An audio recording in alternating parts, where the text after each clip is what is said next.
교우 여러분 뵙게 돼서 반갑습니다. 또 설교할 수 있도록 청해 주신 당회에 감사를 드립니다. 어제 저녁 광신대 교수 제자하고 7시부터 10시까지 카페 바깥에서 앉아서 얘기하다가 조금 감기가 들었습니다. 용서해 주십시오. 우리 요한 1서 2장 15절에서 16절 말씀을 같이 찾아서 한번 읽어보도록 하겠습니다. 요한 1서 2장 15절에서 16절, 17절입니다.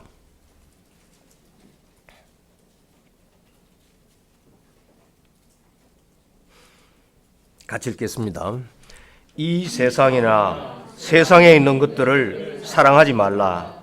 누구든지 세상을 사랑하면 아버지의 사랑이 그 안에 있지 아니하니 이는 세상에 있는 모든 것이 육신의 정욕과 안목의 정욕과 이생의 자랑이니 다 아버지께로부터 온 것이 아니요 세상으로부터 온 것이라.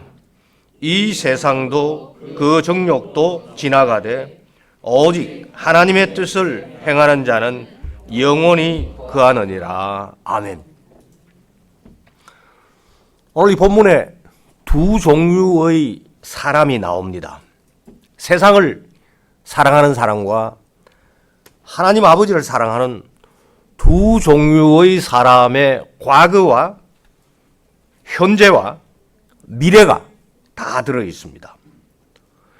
세상을 사랑하는 자는 육신의 정욕을 추구하고 자기를 자랑하면서 허세를 부립니다. 하나님 아버지께서 주신 것이 아니라 이 세상으로부터 와서 결국은 지나갈 세상에서 소멸합니다. 그러나 아버지의 사랑을 받아 아버지를 사랑하는 자는 아버지의 뜻을 행하고 영생합니다. 이처럼 우리 성도의 삶은 단절과 격리입니다. 시간적으로는 과거와 단절입니다. 오늘 에베소서 본문처럼 과거에 우리도 이 세상의 풍조, 풍습, 가치관이죠. 그것을 따라서 불순종한 진노의 자녀들이었습니다. 그러나 죄와 허물로 죽었던 우리를 긍휼이 풍성하신 아버지께서 그 큰 사랑으로 그리스도와 함께 살리셨습니다. 이처럼 공간적으로 그리스도 앞에 가던 죄인이 그리스도 뒤에 따라가는 의인이 되었습니다. 시간의 단절, 공간의 단절과 격리가 나타납니다. 이렇게 공간적으로 세상과 단절합니다. 하나님께서 그리스도 안에서 우리를 하늘에 앉히셨기 때문에 우리는 그 하늘의 시민권을 받은 주님의 자녀들로서 이 세상에 살지만 세상에 속하지 아니했습니다.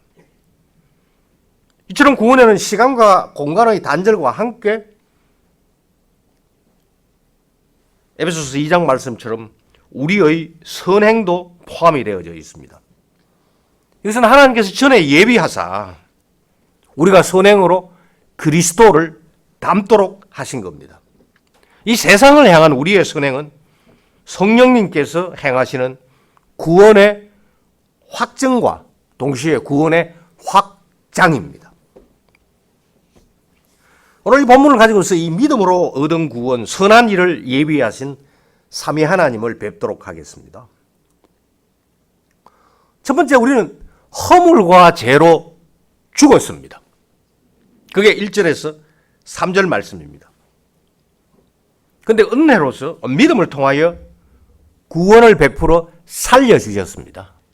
그게 4절에서 8절입니다. 목표가 뭐죠? 9절에서 10절. 선한 일을 행하도록 삼위 하나님께서 예비해 주셨습니다. 첫 번째는 죽었습니다. 두 번째는 살았습니다. 이게 시간의 문제죠. 전에는 죽었습니다. 그런데 지금은 살았습니다. 공간도 마찬가지입니다. 세상의 풍조가 지배하는 바로 그곳에 우리가 날마다 살아가고 있지만은 우리를 지배하시는 분은 세상이 아닙니다. 공중의 권세 잡은 자가 아닙니다. 우리를 살려주신 그리스도께서 우리를 보호하시기 때문에 우리는 공간적으로 단절되어 있습니다. 그런데 우리 개혁교회가 바로 이 진리를 참 잘 배웠습니다.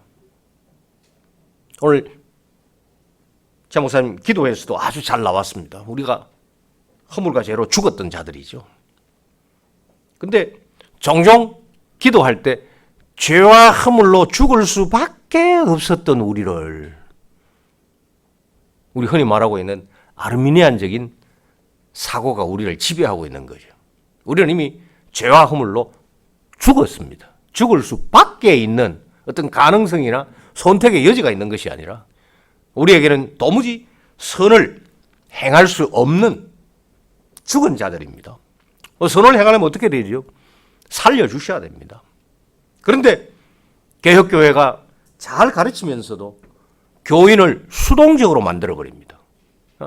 계속 죄와 허물로 죽었던 우리입니다. 자꾸 그것을 강조하면서 우리 교우들이 주눅이 든다 할까요?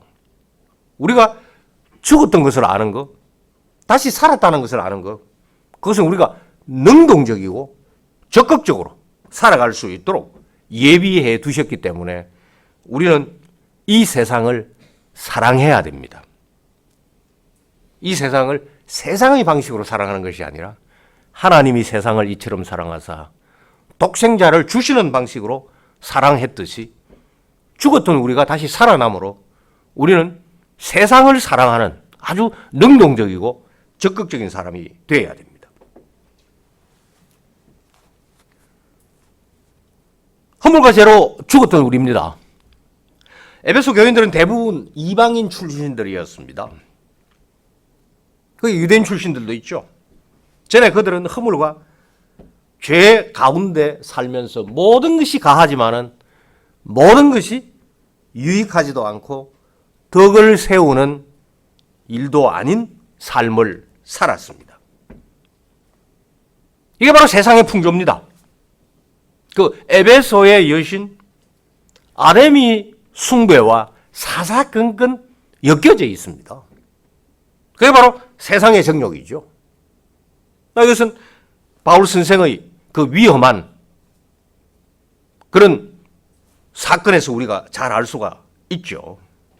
모두가 아데미 숭배와 연관되어 있기 때문에 한 사안을, 한 사람을 건드리면 에베소 전체가 들고 일어날 만큼.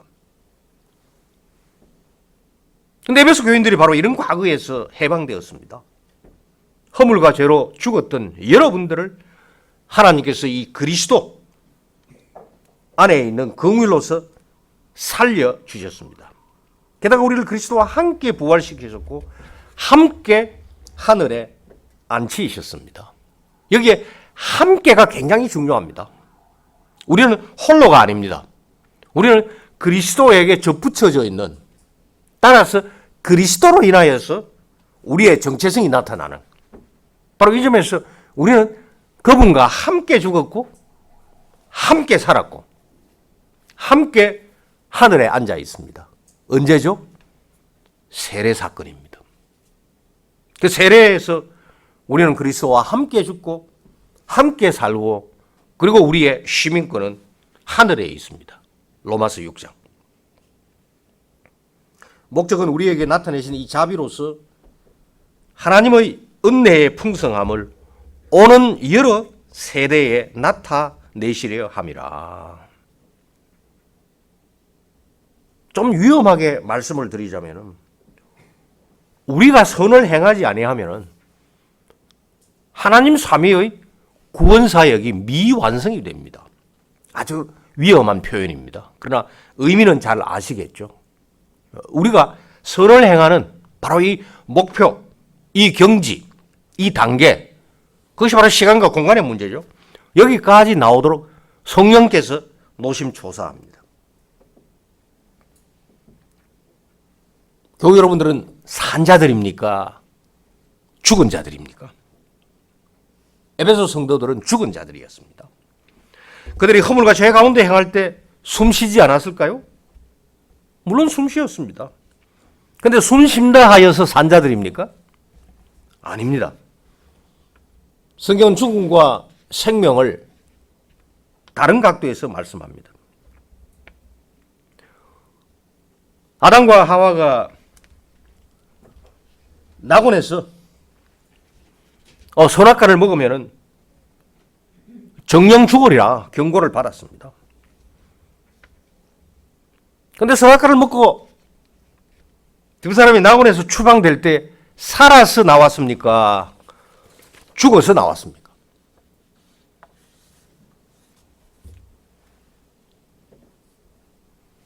하나님과 함께 거닐던 그 이 낙원에서 쫓겨나는 것 자체가 죽음입니다. 그런데 우리는 의학적인 죽음을 먼저 배웁니다. 우리는 생물학적인 죽음만을 죽음으로 생각하는 경향이 있습니다. 이 생물학적, 의학적 죽음 이전에 영적 죽음이 이 세상에 들어왔습니다. 이처럼 하나님을 떠나 있는 인간은 허물과 죄로 죽었던 자들입니다. 쉽게 말해서 세례를 통하여서 그리스도 안에 접붙임을 받지 아니한 자는 하나님의 형상이 아닙니다. 사람이지만 죽었기 때문이죠.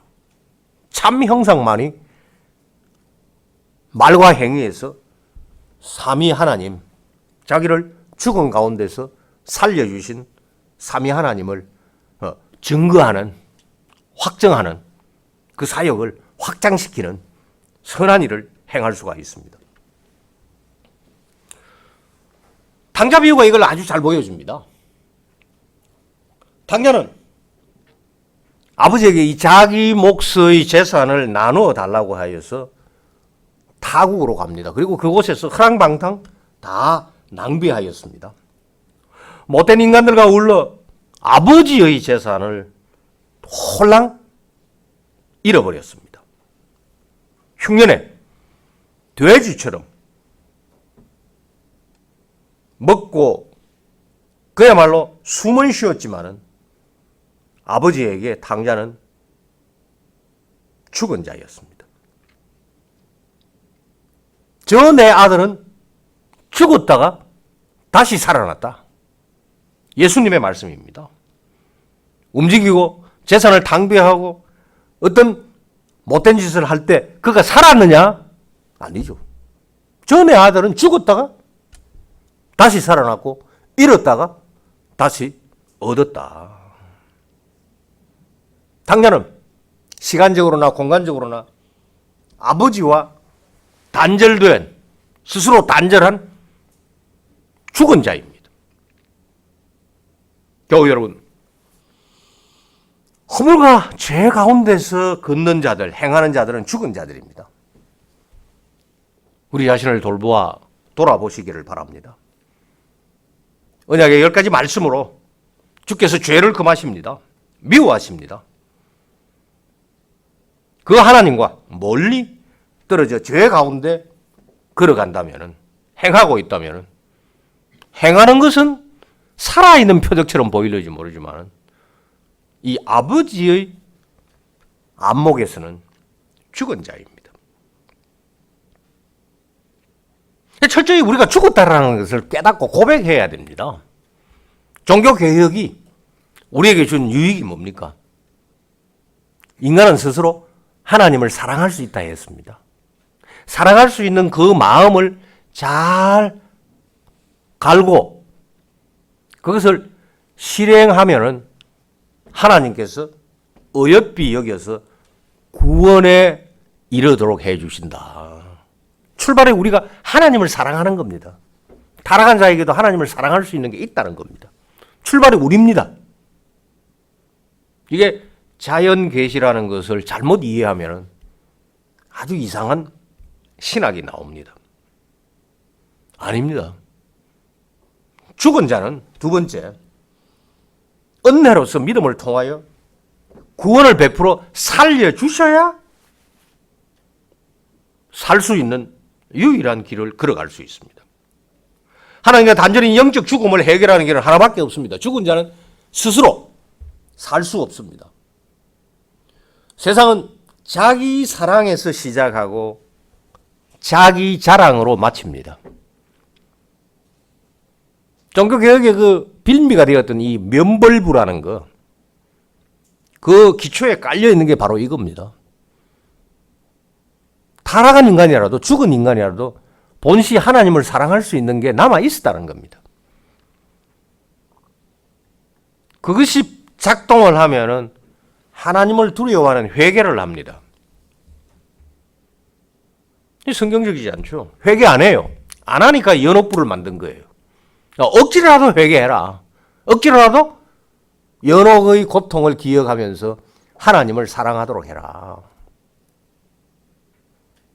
우리가 개혁교회에 속한 기쁨이 바로 이거죠. 바로 이 점에서 비록 우리가 소수이지만은 다수인 한국 개신교회가 실상은 가톨릭의 가르침에 여전히 그 연장선상에서 살아가고 있습니다. 당자가 아버지 곁을 떠나 타국에서 이 재산을 탕진할 때에 그는 자기만을 사랑하고 자랑하였지 아버지를 사랑하고, 이것이 바로 아버지의 재산입니다. 나를 살게 해주신 아버지의 재산입니다. 자랑하지 않았습니다. 이것은 죽은 자가 할 수 없는 일입니다. 그가 거짓골로 돌아올 때 아버지는 그를 척은히 여겼습니다. 이 불쌍히 여겼습니다. 내 아들은 죽었다가 다시 살아났으며 잃었다가 다시 얻었노라. 죄와 허물로 죽은 자, 죄인은 자신을 살릴 수 없습니다. 생명은 선물로 받아야 됩니다. 왜? 우리에게는 생명이 없기 때문입니다. 선물, 공짜로 생명을 받는 겁니다. 지금 우리는 공짜로 생명의 주인으로부터 공급받고 있습니다. 아버지께서 허물로 죽은 우리를 그리스도와 함께 살리시는 선물입니다. 이제부터 우리는 그리스도와 함께를 떠나가지고는 우리의 정체성을 설명할 수가 없습니다. 우리의 삶이 해명될 수가 없습니다. 하나님께서 긍휼과 사랑, 에베소 2장 4절, 자비와 은혜 7절, 이것을 베풀어 주셨습니다. 이 은혜의 선물을 받는 길은 행위와 자랑이 아닙니다. 오직 믿음뿐입니다. 우리 안에 시동을 걸 수 있는 무슨 그 동력, 돌릴 수 있는 휘발유가 남아있는 게 아닙니다. 타락하고 난 다음에. 그 남아있는 찌꺼기를 가지고서 조금 하면은 하나님께서 보시고 상급을 나눠주신다. 우리 한국 개신교에 열애도 들어와 있습니다. 뭐 면류관 쓸 사람도 있고 뭐 개털 모자 쓸 수 있는 사람도 있고 하는 그런 거 있잖아요. 따라서 오직 믿음은 그냥 빈손으로 주시는 것을 받는다라는 의미에서 주시는 것을 받는 것조차도 주시는 이가 선택하셨다. 이와 같이 우리가 또 다른 단절, 죽음과 단절이 일어납니다. 하나님께서 죄와 허물로 죽었던 여러분들을 1절 살리셨습니다. 이것은 엄청난 단절입니다. 그때 여러분들은 1절과 2절에 세상 풍조를 따랐습니다. 죽은 자들의 모습이었습니다. 그런데 지금은 불순종의 아들들 가운데 역사하는 영을 따랐습니다. 우리는 과거에 했지만 지금도 죽은 자들은 이 거짓 영을 따르고 있습니다. 이것이 바로 시간의 단절입니다. 바로 지금은 현재 세상과 단절한 하나님의 권속입니다. 소속이 달라졌죠. 가족입니다. 언약의 자녀가 되었습니다. 이 시간의 단절, 공간의 단절도 포함합니다. 죄인은 이 죄 중에 홀로 죽은 채로 있습니다. 이때 하나님께서 죄인을 향하여 움직이셨습니다. 찾아오셨습니다. 성육신입니다. 진노의 자녀들에게 이 긍휼이 풍성하신 하나님께서 자기의 사랑을 실천하셨습니다. 4절. 살아계신 하나님만이 죽은 자들을 어루만지시고 살려주실 수 있습니다. 이 불쌍히 여기는 마음이 동하였습니다. 당자를 보고 아버지의 마음이 동하였습니다. 그게 바로 측은히 여기는 거죠. 그러나 그것은 나타나지 않습니다. 이것이 나타납니다. 그게 바로 사랑입니다. 거리가 먼데도 아버지가 달려가 목을 안고 아들에게 입을 맞춥니다. 이게 바로 사랑의 행위입니다. 그 사랑의 행위의 저변이, 배경이 뭐냐? 불쌍히 여기는 겁니다. 그런데 우리가 불쌍히 여김을 받을 만한 자격이 있느냐? 가톨릭에서는 우리 안에 있는 것을 행해라. 그러면 나머지는 하나님께서 정리해 주실 것이다. 이게 루터 선생 당시에 로마 가톨릭의 신학을 지배하고 있던 한 문장입니다. 아버지가 아들을 양팔로 껴 안으시면서 공간의 단절이 사라집니다. 너와 나는 하나야. 이게 바로 그리스도와 함께라는 말씀의 뜻입니다. 공간의 동시성입니다. 이제 그때는 없고 지금만 있을 뿐입니다. 과거와 현재의 단절은 사라지고 지금이 영원입니다. 아버지의 품은 현재만의 공간, 영원한 공간성입니다. 이처럼 성육신은 공간 이동입니다. 긍휼로 동하신 하나님께서 죄와 허물로 꽉 찬 세상을 이처럼 사랑하사 독생자를 보내어 주셨습니다. 허물로 죽었던 우리를 그리스도와 함께 살리셨고 함께 일으키시고 그리스도 예수님 안에서 함께 하늘에 앉혀주셨습니다. 은혜로 구원받은 우리의 시민권 바로 하늘에 있습니다. 우리를 사로잡았던 이 공중에 권세 잡았던 자들을 하나님께서 오히려 포로로 사로잡습니다. 이게 4장 7절에 나옵니다. 포로로 사로잡아 무장 해제시키셨습니다. 이제 우리를 포로로 잡았던 것들 힘을 쓸 수 없습니다. 이게 바로 누가 우리를 그리스도 사랑에서 끊으리요. 공간의 동시성, 시간의 공존성, 바로 지금 여기 예배입니다. 우리에게는 영원한 현재만이 있습니다. 예배는 생명을 공급받는 시간이요. 시간이죠. 자리입니다. 공간입니다. 지금 우리 행위라는 이 주도권이 하나님의 사랑을 촉발하지 않았습니다. 우리는 결코 이것을 포기할 수 없습니다. 요한일서 4장 19절에 우리가 먼저 사랑한 것이 아니요 하나님께서 먼저 우리를 사랑하셨습니다. 먼저 주도권, 그 시간, 공간에서 하나님께서 먼저 움직이셨습니다. 시간으로 말하자면 예정이죠. 공간으로 말하자면 성육신이시죠. 죄와 허물로 물든 세상을 불쌍히 여기시는 하나님의 이 긍휼 여기시는 동함, 우리는 해명할 길이 없습니다. 동하셔서 당자와 같은 우리에게 아들로 신방하시는 거 도무지 이해할 수가 없습니다. 그래서 에베소서는 찬송으로 시작합니다. 찬송하리로다. 1장 3절에서 4절. 우리 주 예수 그리스도의 아버지께서 창세전에 그리스도 안에서 우리를 택하셨도다. 죄와 허물의 과거에서 단절한 우리는 선택의 예정을 찬송할 부릅니다. 본문 7절 8절입니다. 찬송, 생명의 정표입니다. 선택의 예정. 우리는 하나님의 주도권으로 구원을 선물로 받았습니다. 이 죽음에서 생명을 값없이 선물로 받았습니다. 따라서 8절에 나오고 있는 이 선물이라는 것은 원초적인 선물입니다. 반드시 여기서 출발해야 됩니다. 내가 하나님께 뭔가 기여해 드릴 것이 있다.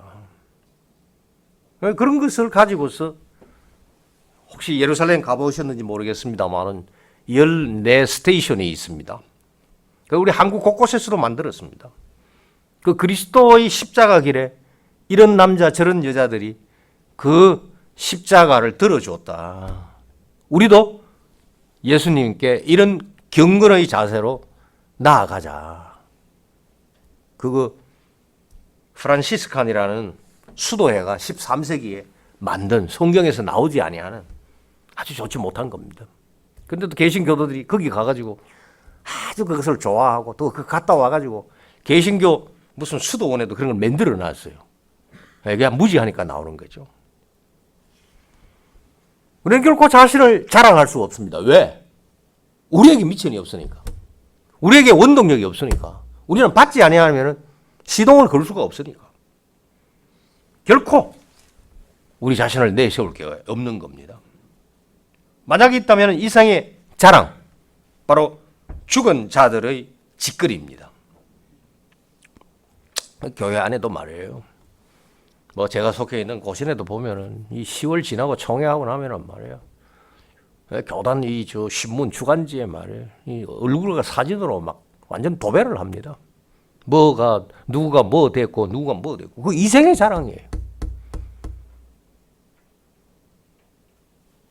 우리가 비록 소수이지만은 바로 죽은 자에게서 건짐을 받았을 뿐만 아니라 가톨릭이나 한국 개신교의 잘못으로부터 건짐을 받았다라는 거 감사해야 되겠죠. 그러나 우리는 갈라디아서 5장 24절 말씀처럼 그리스도 예수님의 사람들은 육체와 함께 그 정욕과 탐심을 십자가에 못 박은 자들입니다. 이를 에베소서 2장 3절에서는 육체의 욕심이라고 번역을 합니다. 곧 육신의 정욕입니다. 우리 그리스도 예수의 사람들은 정욕과 탐심을 이미 세례 때 그리스도의 십자가에 못 박아 없애버리고 예수님과 함께 부활한 자들입니다. 이 생에 자랑 없습니다. 이 생을 사랑할 수가 없습니다. 죽은 자만이 생명을 선물로 받아 주께 드릴 수가 있습니다. 우리는 절대 주께 먼저 드려서 주께서 우리에게 담내하는 삶을 살 수가 없습니다. 우리가 담내해야 되죠. 그게 바로 찬송입니다. 산자의 찬송, 죽은 자의 자기 자랑, 서로 공존할 수가 없습니다. 그 은혜로 생명을 주신 주님은 우리의 담내인 찬송 받기를 원하십니다. 이게 바로 생명의 표시입니다. 찬송하는 거. 이제 세 번째로 선한 일을 행하도록 예비하신 삼위 하나님을 뵙도록 하겠습니다. 갈라디아서 2장 20절 우리 잘 알죠? 내가 그리스도와 함께 십자가에 못 박혔나니. 그러니까 이제는 내가 사는 것이 아니요 오직 내 안에 그리스도께서 사시는 것이라. 이제 내가 육체 가운데 사는 것은 나를 사랑하사 나를 위하여 자기 자신을 버리신 하나님의 아들을 믿는 믿음 안에서 사는 것이라. 우리는 하나님을 먼저 사랑할 수가 없습니다. 우리는 선물을 줄 때 믿음으로 받습니다. 그러면 믿음에서 뭐가 나오느냐? 소망이 나옵니다. 믿음에서 사랑이 나옵니다. 이 순서가 루터 선생이 깨달았던 겁니다. 우리는 절대로 사랑에서 출발할 수가 없다. 선물을 주실 때 받는 것이 믿음이요. 믿음으로 선물 받으면 산자로서 그것을 주신, 선물을 주신 이를 사랑할 수가 있고 이웃을 사랑할 수가 있다. 이 갈라디아서 2장 20절은 사실은 세례 문맥에서 나온 말씀입니다. 우리가 그리스도와 함께 죽는 거죠. 따라서 이제는 우리 속에 그리스도가 사시는 것. 그게 세례입니다. 그리스도 안에 생명이 있습니다. 그분 밖에는 죽음만이 있을 뿐이죠. 이 예수님을 믿는 믿음 안에서 우리는 산 제물입니다. 교회에서 무슨 문제가 일어나면 되게 아이고 내가 죽어야지 그러는데 우리는 죽으려 해도 죽을 수가 없어요. 죽어서 바치는 구약의 제물은 십자가에서 완성하셨기 때문에 그리스도 뒤에 따라가는 우리는 그리스도 때문에, 그리스도 덕분에 죽은 제물이 될 수가 없어요. 우리는 산 제물입니다. 우리는 능동적으로 살아야 됩니다. 참 교회의 어느 하나하나가 얼마나 말씀에 기초해 있음에도 불구하고 그렇지 못하다는 것을 알 수가 있죠. 산 제물만이 생명을 주신 이를 믿음으로 닮아 그대로 행할 수가 있습니다. 죽었던 우리를 살려주신 목적이 뭡니까? 선행입니다. 죽었던 자들이 무엇을 행하겠습니까? 선행은 구원의 근거가 아니라 구원의 결실입니다. 즉 구원받은 목적은 선한 일을 행하게 함입니다. 죽었던 자들은 오직 죄만 행하죠. 하나님이 살려주셔야 새로운 피조물, 산 제물이 되어 하나님께서 원하시는 일을 할 수가 있습니다. 따라서 이 선행을 미리 예비하셨습니다. 하나님께서 우리가 선행 가운데 살도록 미리 예정하셨습니다. 우리는 예수님 안에서 이 선한 일들을 행하도록 지음받은 자들입니다. 이것은 우리가 그리스도 안에서 구원을 얻은 목표입니다. 그래서 허물과 죄를 없애버리는 것이 필요합니다.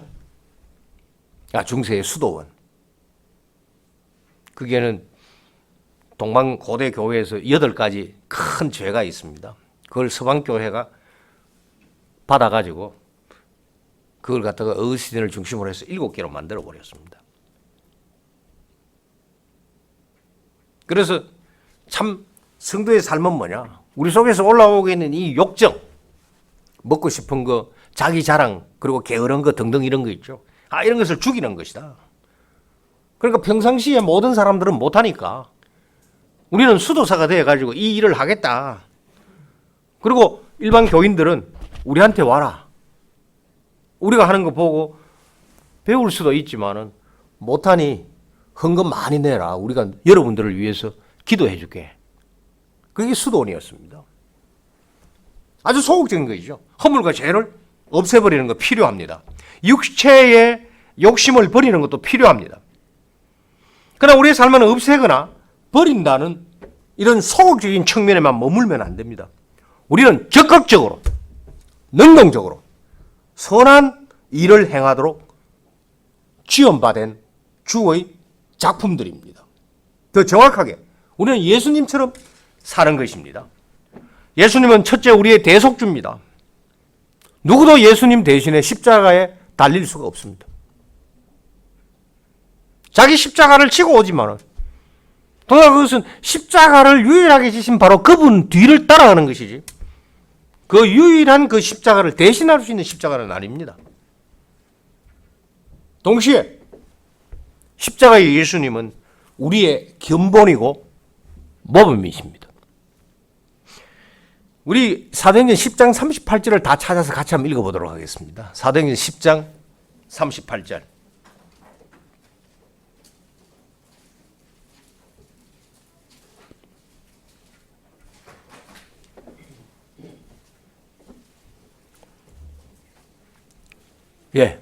하나님께서 시작. 하나님께서 나사렛 예수에게 성령과 능력을 기름 붓듯 하셨음에 그분이 두루 다니시면서 선한 일을 행하고 마귀에게 눌린 모든 사람을 고치셨으니 이는 하나님께서 함께 하셨습니다. 우리가 예수님처럼 이렇게 두루 다니면서 선한 일을 하고 그리고 죄와 허물로 죽어 바로 그 마귀의 세력에 포로되어 있던 자들을 풀어주는 일을 우리가 해야 됩니다. 그러니까 계획교회 교인들은 수동적이지 않습니다. 죄와 허물로 죽었다.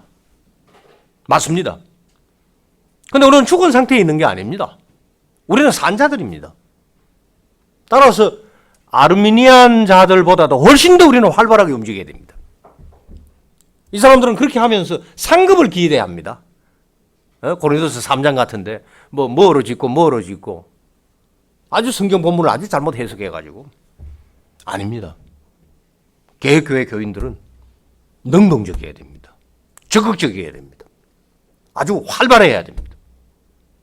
우리는 죄와 허물로 죽어 있는 자들만을 건지는 정도가 아니고 살았다 하지만은 사실은 죽어 있는 자들. 요한계시록에 나오죠. 바로 교회 교인들입니다. 그들을 일깨우는 우리 큰 책임을 맡았습니다. 위축되지 마시기를 바랍니다. 성령과 능력을 기름 붓듯 하셨음에 이것은 직분을 맡겨주시는 거죠. 자기 이름으로 일하지 않았습니다. 아버지 이름으로 일하셨습니다. 선한 일을 행하시고 마귀에게 눌린 모든 사람들을 고쳐주었다.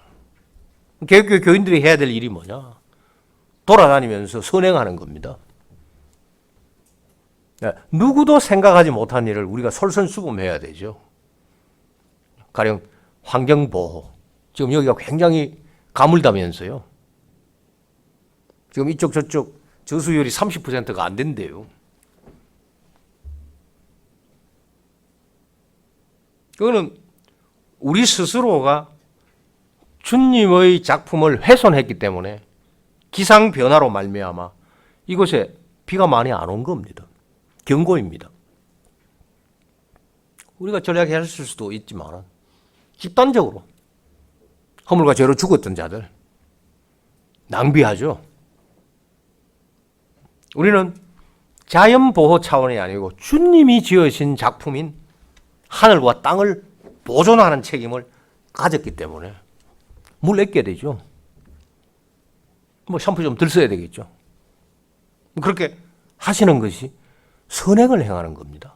사소하죠. 선행은 대단한 거 아닙니다. 사소한 것부터 시작을 합니다. 왜? 죄와 허물로 죽은 자들은 이걸 모릅니다. 우리는 살았기 때문에 물을 물로 보지 아니하고 주님의 작품, 우리를 먹고 마시고 숨쉬게 하면서 선한 일을 하도록 인도하시는 주님의 개입이시다. 주께서 갈수를 통하여 말씀하시고 있다. 물 없는 걸 통해서 말씀하시고 있다. 이게 진정하게 세상을 사랑하는 것이고 이게 바로 자연계시를 바로 이해한 것입니다. 우리는 우리 힘이 아닙니다. 성령님의 능력으로 예수님처럼 살 수 있습니다. 우리는 예수님처럼 살아야 됩니다. 그런데 죄와 허물로 죽었다는 것을 모르는 자들은 예수님을 흉내내면 구원받는다고 생각합니다. 순서 바꿔야 되겠죠? 하나님을 사랑할 수 없습니다. 우리는 믿음으로 생명을 선물로 받아 산자로서 산재물답게 이 일을 예수님처럼 행해야 됩니다.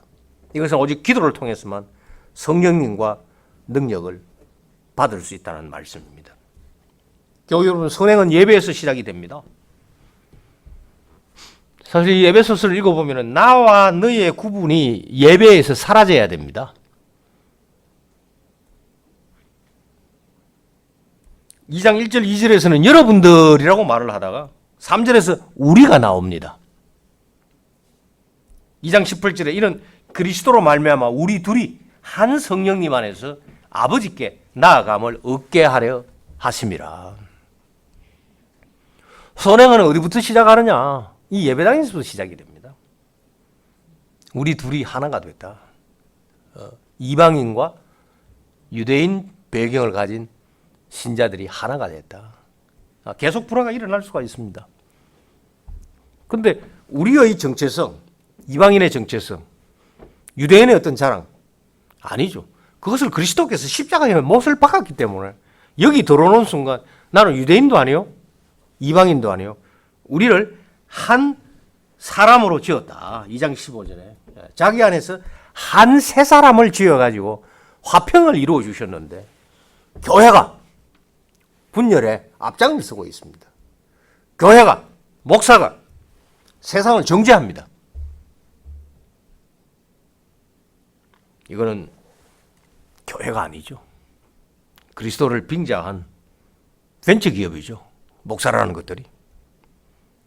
우리는 하나입니다. 예배에서 은혜로 이 하나된 것을 확인하고 지속적으로 동일한 구원을 받은 지체라는 것을 확인해야 됩니다.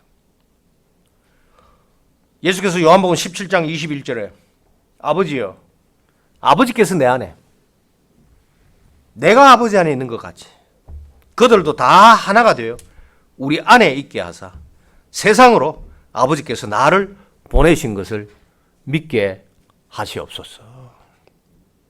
개혁교회 위축되면 안 됩니다. 우리는 개혁교회 하기 때문에 이게 정체성이고 이게 제대로 믿는 거야. 거기에 빠지면 이생이 자랑이 됩니다. 굉장히 조심하셔야 됩니다.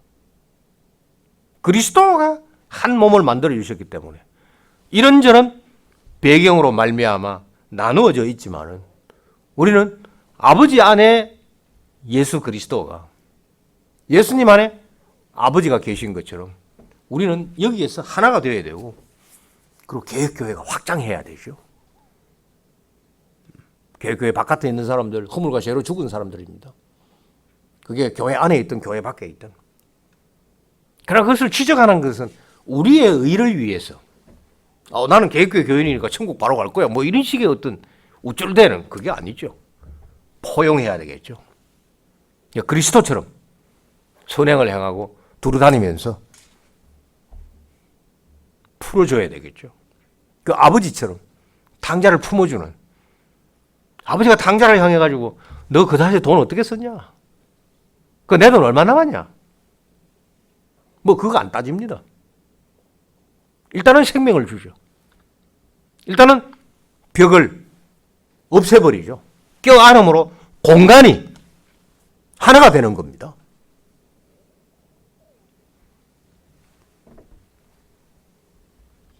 이 하나됨을 다시 체험하는 이 예배에서 우리는 하나님을 사랑하고 이웃을 사랑할 수 있는 그리스도의 형상으로 거듭납니다.